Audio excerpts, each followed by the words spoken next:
Well, hello, and welcome back to the Chamber Vibes podcast. I'm your host, Foster Garrett, Director of Marketing and Events for the Bedford Area Chamber of Commerce.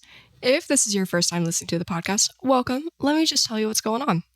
So every week, I interview a different chamber member to find out what they do and why they do it, recorded right here in beautiful Bedford, Virginia, broadcasting on Grove Street FM, and brought to you by Media Squatch.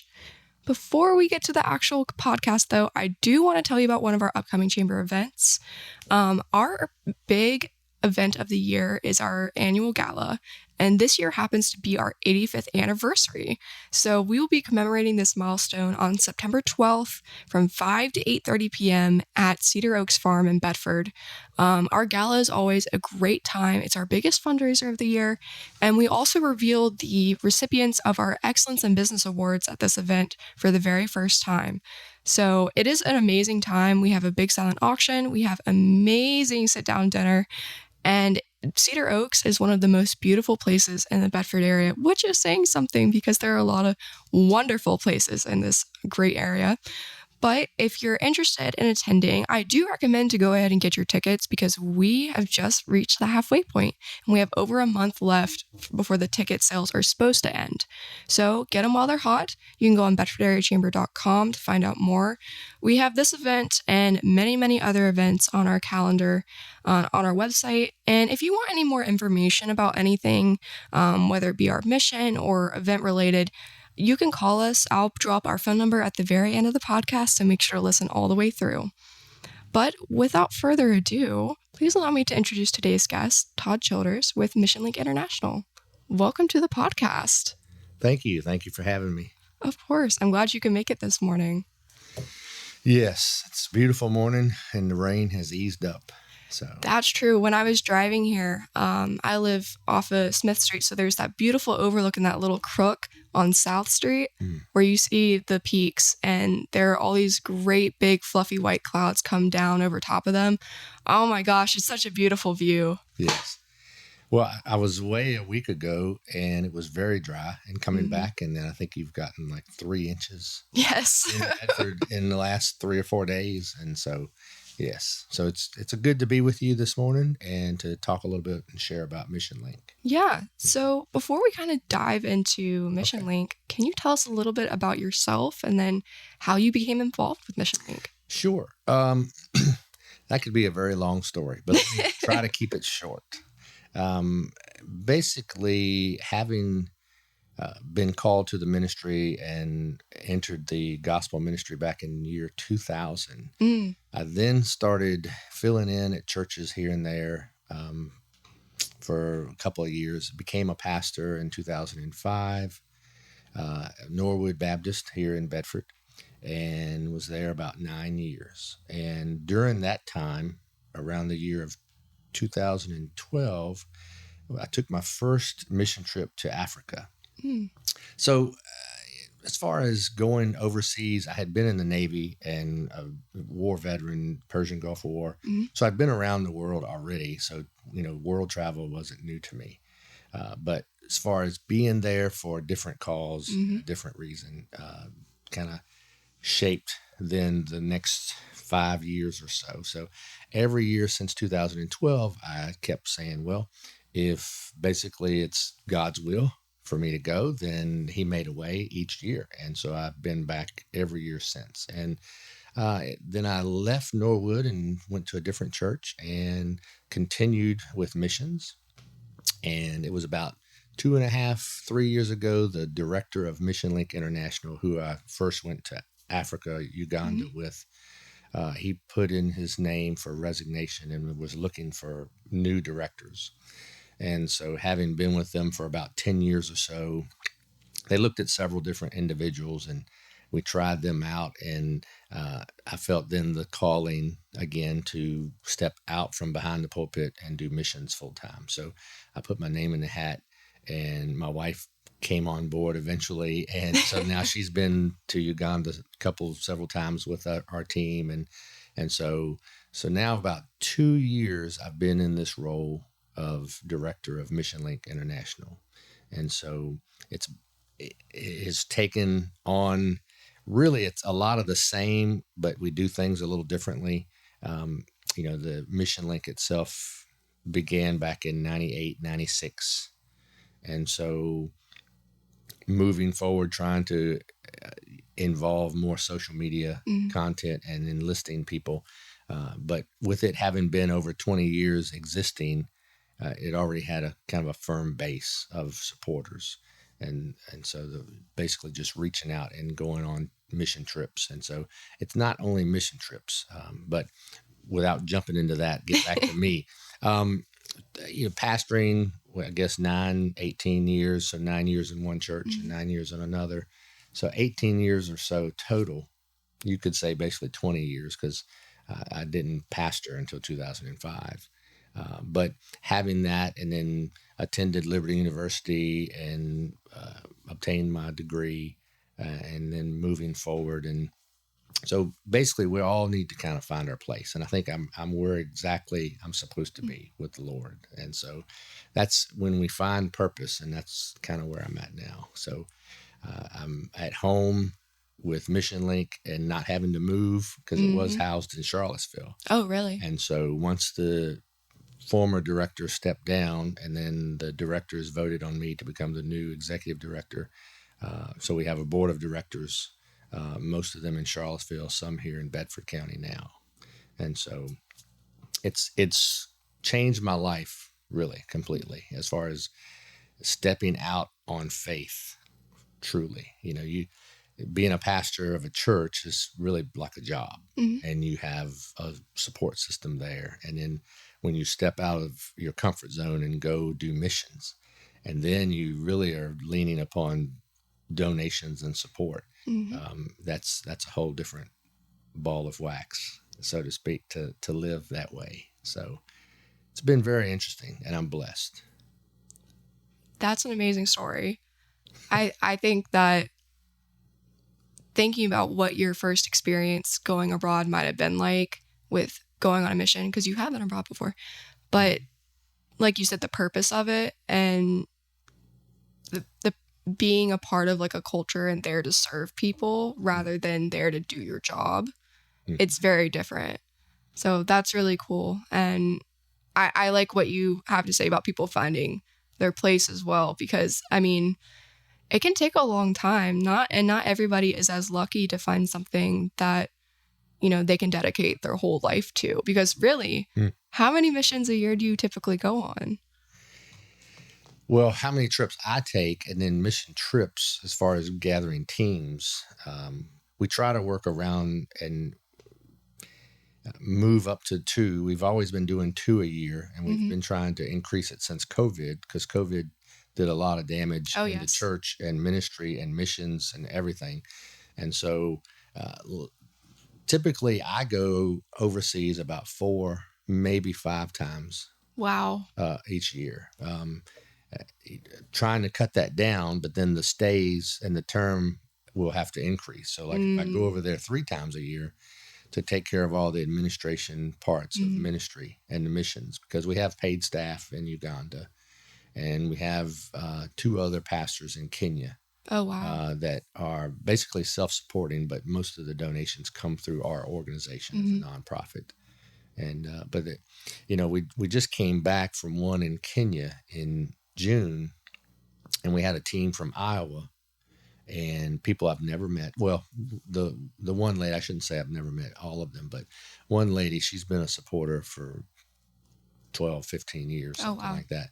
And then she gathered some people from different churches in Iowa, and then we all met over there. But we did meetings through whether Zoom calls or what have you, and talked about the mission. And while we were there in June, I don't know if you've, current events in the world and things like that, keeping up. But Kenya has suffered in the last 3 to 4 years of droughts, severe. Like some parts of southern Kenya, from around Nairobi and all the way down to Tanzania, some areas and districts, like counties, hadn't received any rainfall, no precipitation for like 3 years. Wow. So I was there the previous year, and it was just like sand. It was no dead carcasses, animals everywhere. And then this last springtime, the heavens opened up, really. And so then they got 5, 6, 8 inches of rain, Oh, and gosh. the ground couldn't absorb it all. Yeah. So then they went from severe drought for 3 years to massive flooding.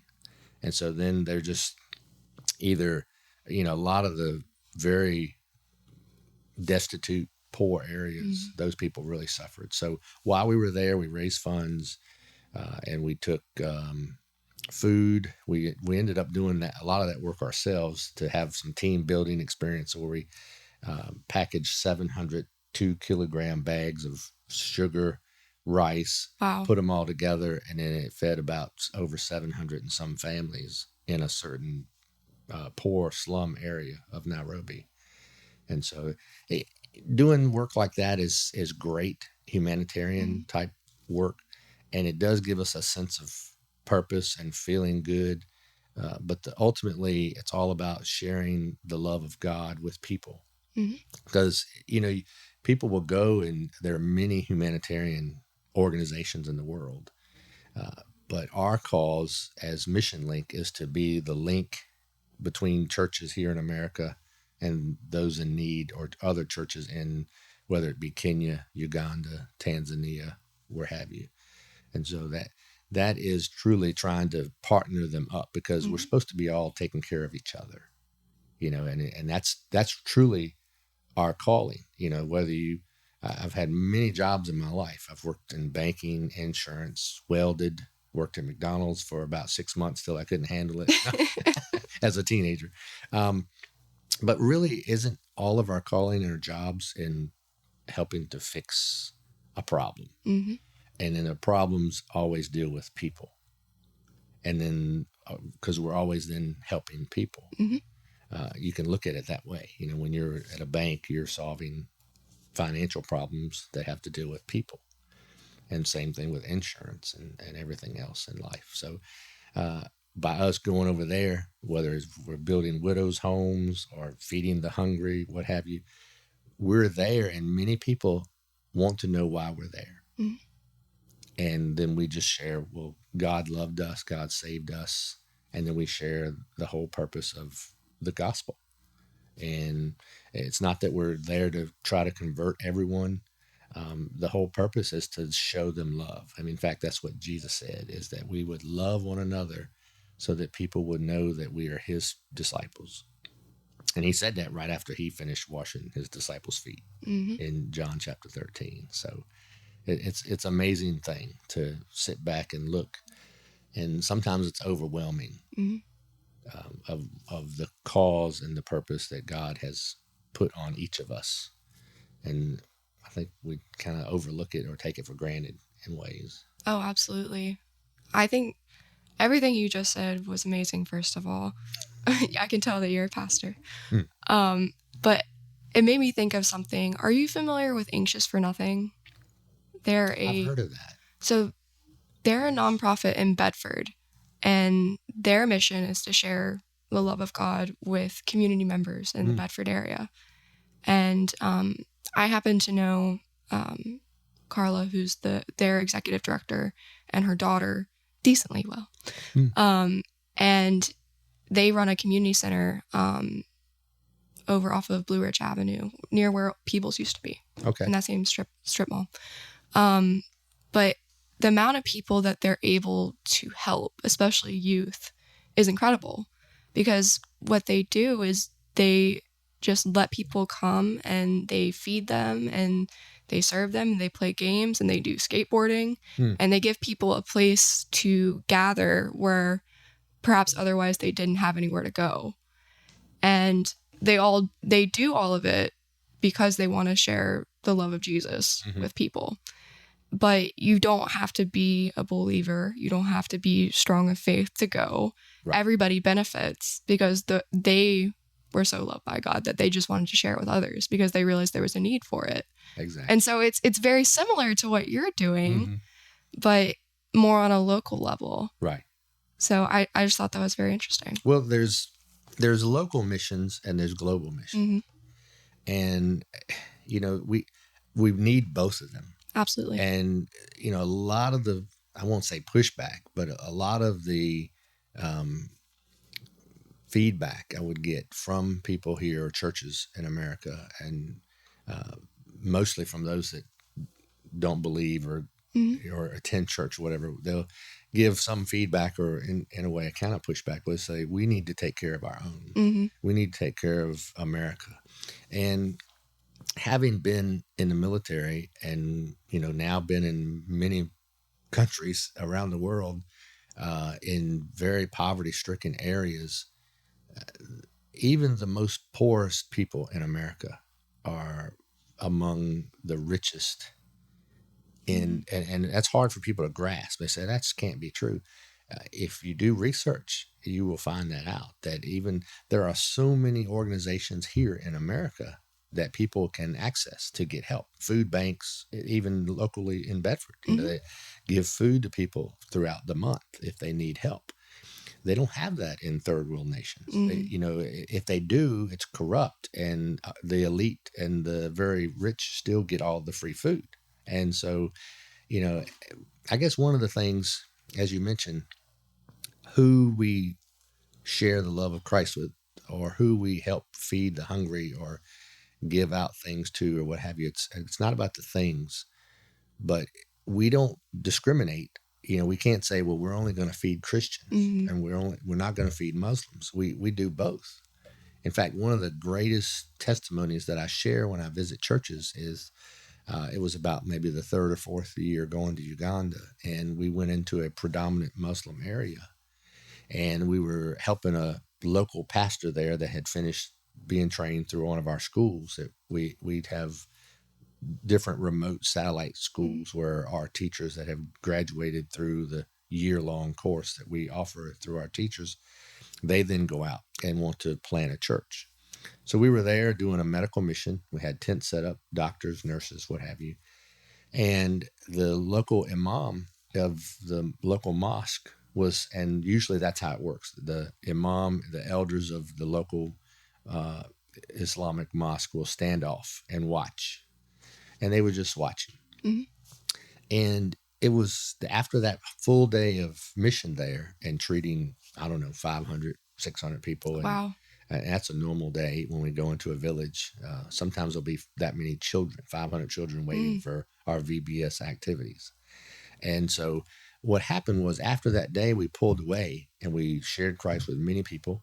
Many Muslims I remember talking to that day and sharing Christ, and some accepted, some did not, and that's fine. But that imam sent word back to, actually the pastor came back to where we were staying, about 90 miles away. He came and traveled back to our hotel and had to report to us. He said, I had to share this great news. And he said, we're, building the church. There was a church plant project there. And he said that local imam came to that pastor, that Christian pastor, and said, I watched how those Americans, Mzungus, they call us, whites, I saw how your Mzungus from America loved on my people. And he wanted to contribute, and he bought a dump truckload of bricks himself, one man, and dumped them on the site for the Christian church to be built. And I'm thinking, if that isn't exactly what the Lord Jesus tells us to do, is to love people regardless of whether they love us back. I mean, he even goes to that extreme of even loving people that hate us. And that's really hard. It's easy to say, hard to do, but we're called to do it. And for that example, that reason alone proves that, it works. And people see genuine love. They can tell, a lot of people can tell when it's just show. It's just for display and benefit. But it's just amazing to see how God works in it all. And sometimes we don't see it. And that's okay, because I think the Lord doesn't want us to see it, because then we become prideful and say, look what we did. And it's all him. So that's a very powerful story. And I've listened to some things that you said, and I want to know a little bit more about your organization. So you've mentioned that you've worked with widows, that you do different sorts of programming, and different trips have different purposes. I've also heard that you have some training. So can you give us a bit of an overview of some of the things that Mission Link does? Sure. So I guess I'll start with the founder, Dr. Rick Sadler, who founded the organization. He had multiple nonprofits or whatever in his heart and focus, and the calling was this. But I guess me and him have become really good friends, of course, over the years. And his doctorate, his thesis and all was on widows ministry. He did so much research, biblical research, Old Testament, New Testament, what have you. And in a way, that is really the core, but yet then the overall Great Commission of making disciples around the world is, of course, the calling the Lord Jesus commands us all to do. But so our focus is widows, is kind of known as the forgotten people group of the world. Widows in America, there's not really there are widows that suffer, that they've lost their spouses or widowers or what have you. But widows in third world nations in Africa, no one cares for them. If they have grown children, a lot of them will have, grandchildren, but their grown children have passed away either from AIDS, war, whatever it is, accidents. I mean, if you live, I think the age, life expectancy in Africa or Uganda is like 59 or 60. So if you make it to 70 or 80, it's a miracle. And then you have grandchildren then now from your adult children that have either abandoned them, died, or what have you. And so it's an amazing thing. There are whole villages of widows that kind of group together to care for one another.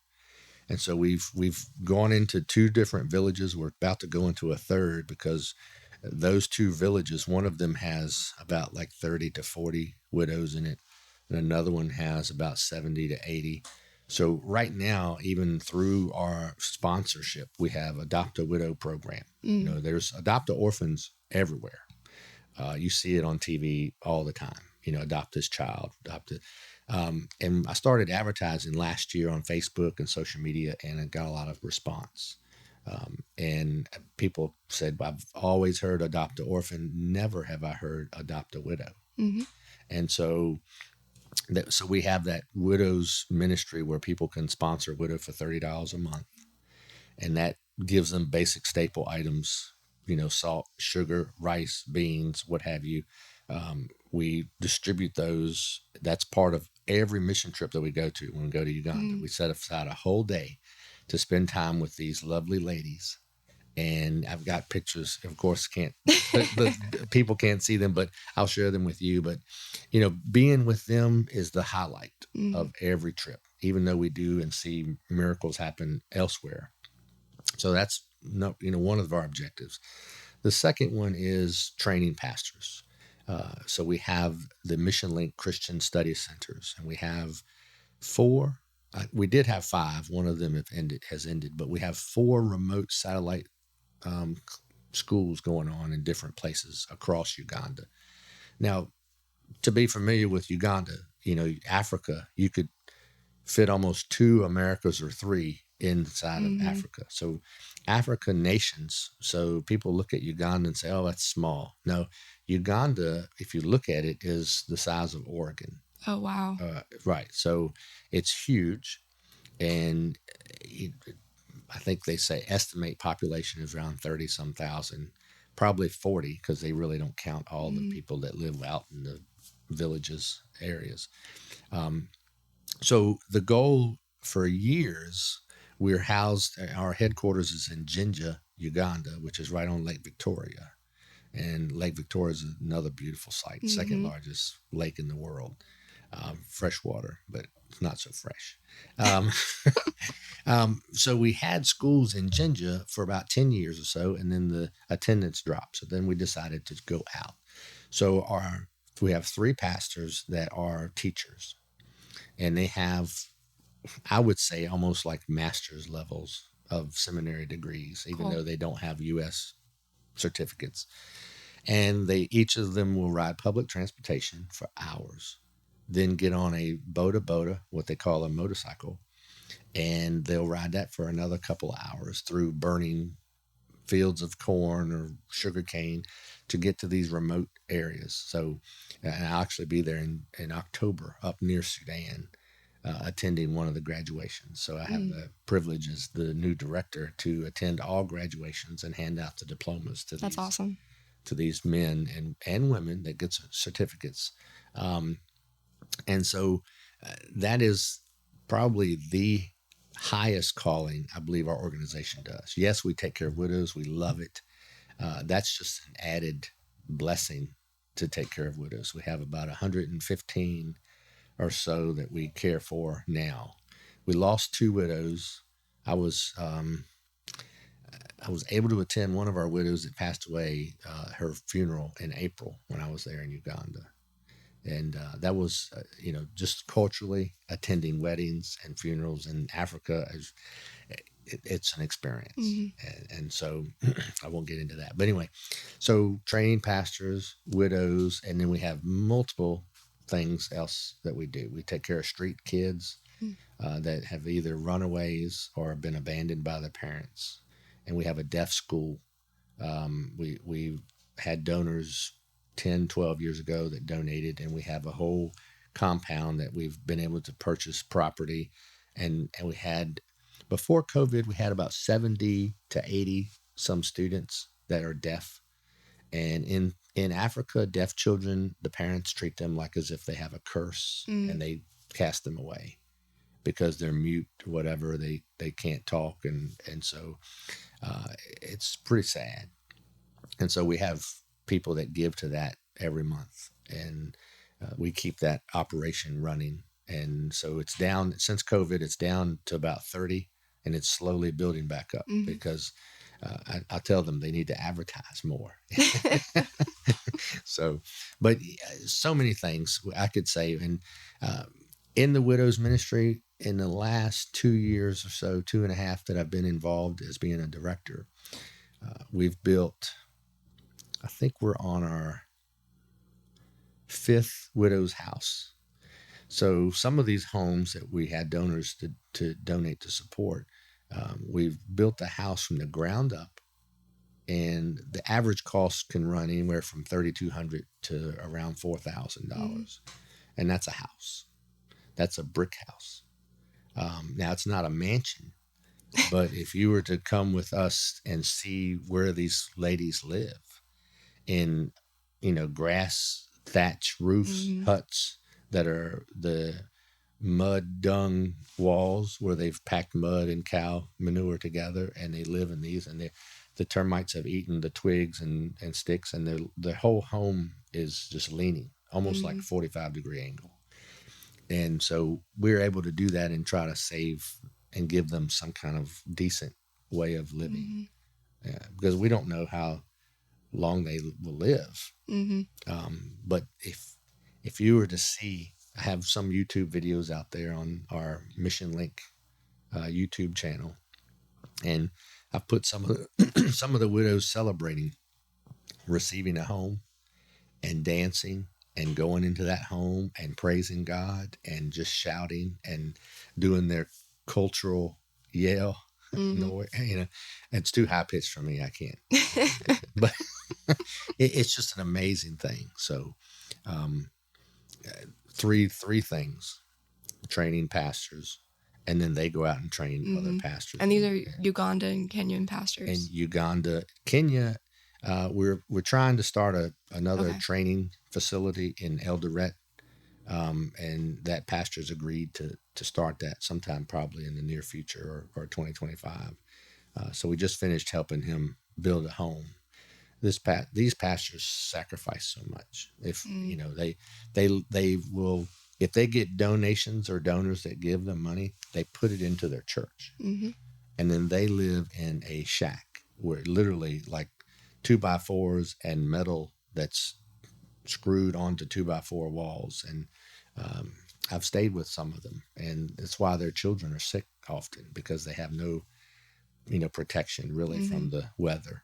And it's hard to imagine people. I tell people in some places in Kenya, it's so cold you have to wear your clothes at night, and it's because of the elevation. So it's like Gotcha. 8,000 feet Yeah. up in some places. It's mountainous. So I know that there's training for pastors and people that help out in Africa, but is there any type of training that is given to people that go on the mission trips to kind of prepare them for the culture shock of it all and Yes. what they'll be doing? I'm glad you asked. Yes. So we have a upcoming trip is Uganda is February 7th through the 20th. Hmm. We have 20 slots open. They had till September 1st to try to get a deposit in to get a scholarship. So I will drop $200 off the cost. We try to keep the cost around $3,200, $3,100. Hmm. And again, that's from the 7th to the 20th. So you're in country, apart from the traveling there and back, you're in the country at least 10 nights. And so it's because if it's less than a week, it's not worth the travel, because you're almost a day and a half there and a day and a half back. And then you're not even getting over your first jet lag. But then we have the team members. I'll have a meeting set up. Those around within 100 miles of Bedford, I'll have them come. Our offices are in the ground level or basement level of Trinity Baptist, right Gotcha. behind KFC in town. And so just like last year, so our meetings for our February trips are in end of September, October. I haven't set the date yet. So then that is to give them either some type of idea or literature so they can see where we're staying, what airlines we're taking. And then it also gives them facts about Uganda, about the currency, about the political climate, about do's and don'ts, about things that they need and things, vaccines you should take and we recommend. One of our board of directors is a medical doctor in Charlottesville. And so he has put together a list in compliance with the CDC rules and all of those things. So yellow fever in most African countries is a requirement. Hmm. Right. So that is the only true requirement. It's funny, people still ask about the COVID vaccine, but I've been flying, ever since COVID started. And even though if you've been vaccinated, they never ask about it anymore Oh, in really? international travel. So it's like, wow, maybe if it comes back up again, they'll bring that up. But so we have a list on the website. When you go to our mission link page, and then you go to the mission trip sub page, it will. I think we'll have a list there near the top on the right side that has a link to the CDC recommendations as far as vaccinations. So, yes, we do the training. I'll tell them exactly like what type of bills to take. Nothing past 2009 because all the U.S. currency kind of changed.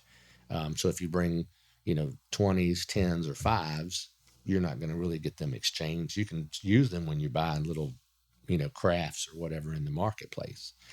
But good luck getting any kind of money back, so you're giving them a big tip. That is really interesting. Yes. See, this is why I ask, because I knew there are things. I mean, there's just so much that we don't know. I feel like America, we are extremely large country, and each state itself. I mean, Virginia is not one of the largest states, but we're not small either. Correct. I feel like we're very insular in the knowledge that we have. We're not a very globally aware country as a whole, in general. Right. In general, I think that's a more of the culture that has come up in America. It's not just, I'm not against America first, but if you go to that extreme, yeah, we need to be, yes, taking care of our neighbor across the street. If you see someone hurting, I mean, that's what we're called, to help people, period. And if you see someone that drops their groceries, go help them, pick them up or whatever. And people nowadays just don't want to get involved. They fear, or for some odd reason. And so that same mindset has crept into where we only know about the world from what we hear on TV. And people are so afraid to travel. And to kind of clear that fear up, because I've been to, churches, and I, am open to invitations to speak at multiple churches while I'm here in the U.S. But I've met so many people that say they've been to mission trips before COVID. They used to go all the time. And then now, since COVID has come, it's put some level of fear in them. And I'm thinking, well, it's good. Fear does protect us from danger. But if fear stops you from living, then that's not a healthy fear. So if you feel called to help someone, go help them regardless. Because it's been proven we're more blessed when we help others than just staying to ourselves. Because there'll be a time that we'll all need some help too. And we will hope that someone will come and give us a lending hand or helping hand. So yeah, the currency and things was new to me in going to Africa. I've been to other countries again, as I said, during my time in the Navy, and learning to exchange pesos for dollars in Mexico and places like that, and the British pound. But then African countries being so poor, Uganda's among like the top 30 poorest countries in the world. And $1 is equal to, I think right now the exchange rate's around 3,650 of their dollars. Wow. So that was a big thing for me. When I first went the first year as a pastor, I took some little cash. And then I saw how much good we could do with $1 in Uganda versus here. So I remember I put it on my mind. I said, I'm going to raise some funds the next year and take over with me. And I think I was able to raise about $2,400. And I took that with me to Uganda. And I went to the director and I said, okay, I've got this cash. What project needs to happen, or what is going on that's big? And he said, well, one of our days we're going to be at this new church area and they need a new building. And I'm thinking, okay, how much is that going to cost? And so I pretty much just left that all with the director. And that $2,300 or $2,400 purchased an acre of land. They erected a building big enough for 100 people to fit in. Wow. Helped fix the water well that was right in that village. So it gave fresh water that had broken down inside, and they fixed it and repaired it. And so the following year, I went back and preached in that church, and there was over 100 people in that church with new metal roof. And I'm thinking, you can't do that in America, where they own the land. They have a large size church that has over 100 people and 100 children and fresh water for $2,300. That's amazing. And I'm like, if we could do that here. I mean, the currency thing is incredible. When you said how much it costs to build one of the houses for the widows earlier, I was like, that's not a lot at all. I think that when talking to people about how they can make a difference, $30 a month to support a widow, I mean, with the conversion rate, it might be only $30 to you, but it's an amazing amount of money to people in Uganda. That should go up, but yeah. I mean, there are a lot of adopt orphans organizations that are doing 40 or 50 a month for that one child.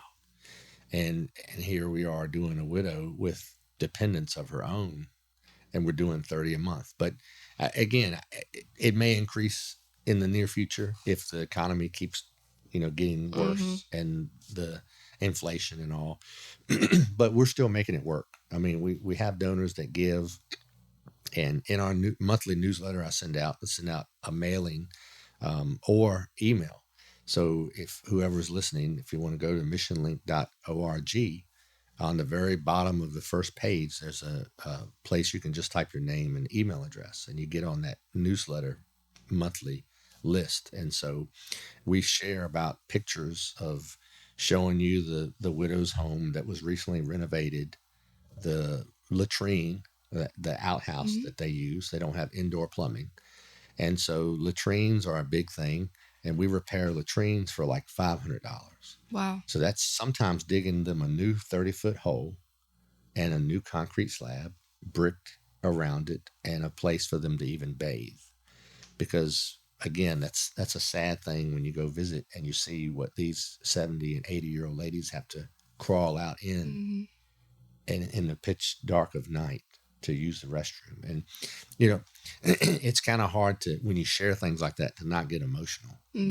But that's, it's a blessing that we can do that and be there. And so sometimes while I'm there in Africa, whether it be Kenya or Uganda, and I sit back and think, wow, I never in a million years would have thought that this is where I would be. And there are temptations where, say, well, I could do so many other things, but this is it.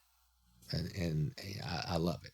And because I love the Lord and I love helping people, and those two kind of go hand in hand. Absolutely. So, well, is there anything else you'd like to add? I've loved our conversation this morning. The only thing is basically, if whoever's listening, if you've never been on mission, and it is truly a calling, and there are things to consider. But I'll share this testimony. There is a family that loves to go on mission, and when you go, again, I mentioned earlier, I think the price, we try to keep it around 3,200, 33, and then a scholarship, and knocks several hundred off or whatever. And that information's on the website. So it's not cheap by any means. A lot of people say, well, $3,000 to go to Africa, but that's your airfare. All of that is 14, 15, could be $2,000 just a round trip. And then you're staying somewhere. We're not making you sleep on a mat on the ground. Some people have come before and said, well, I want to experience, rough it. Oh, really? Well, a lot of people that go on mission are 40, 50, 60s. They're not young people. The majority aren't young. We have had, teenagers join our mission team, but for those that go, we try to give them a place with a nice, comfortable place to sleep after our full long days of work. Cause we do actually put in a full day. We leave 7:30, 8 a.m. and we get back just before dark. Oh, wow.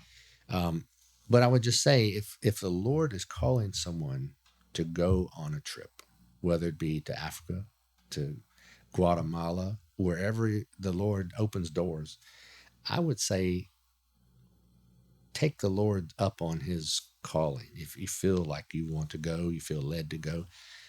The money issue, the Lord will handle that. I've seen it happen. I've seen a family of 4, a family of 3, a family of 5. That trip cost times that many.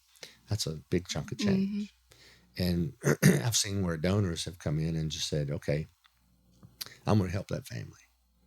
And they send that whole amount in. And then the family's in tears, and they said they have to go. They feel like God made a way, for them to go. And that's the only last thing I would probably say is that if you feel called to help the neighbor across the street, go do it.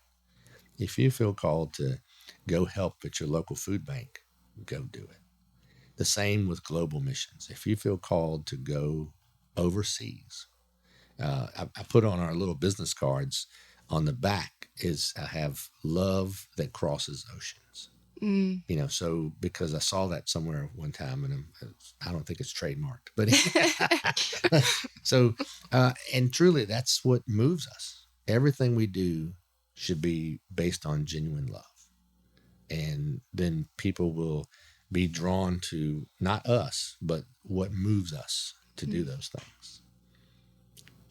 I think that was a great pitch. Well, thank you again for joining me. If people want to get in touch with you, is the website the best way to do so? The website has all of our contact information at the bottom of each page. Has our Bedford address, has a local number I think it's a Roanoke number, but it's a Google number, but it rings right to my cell phone. Gotcha. The only thing is If you want to get me, leave a message. Gotcha. I'd say that not because I don't want to be bothered. I just say that because being the director of an international organization, I'm sure when I leave here now, I'm going to have 5 messages from Uganda and 2 from Kenya. And so I'm always on the phone, and, I've become a regular on WhatsApp and talking with people overseas. So, yes. Well, excellent. But thank you for having me. I love sharing, not just about Mission Link, but I love talking about how the Lord has worked. Yeah, I could speak for hours and hours on many different things that the Lord has done. You need your own podcast. Yes. Someone has said that. Well, good stuff. I'll look out for it. Right. Well, thank you again for joining me. And if anybody wants to learn about the Chamber, you can call us at 540-586-9401, or you can visit our website for information about our mission and the perks of becoming a member. But also on our website is a full business directory of our membership, which is helpful for finding all sorts of great things in the region, including Mission Link. But that's all for today. Thanks so much for listening, and keep an ear out for your next Chamber Vibes podcast.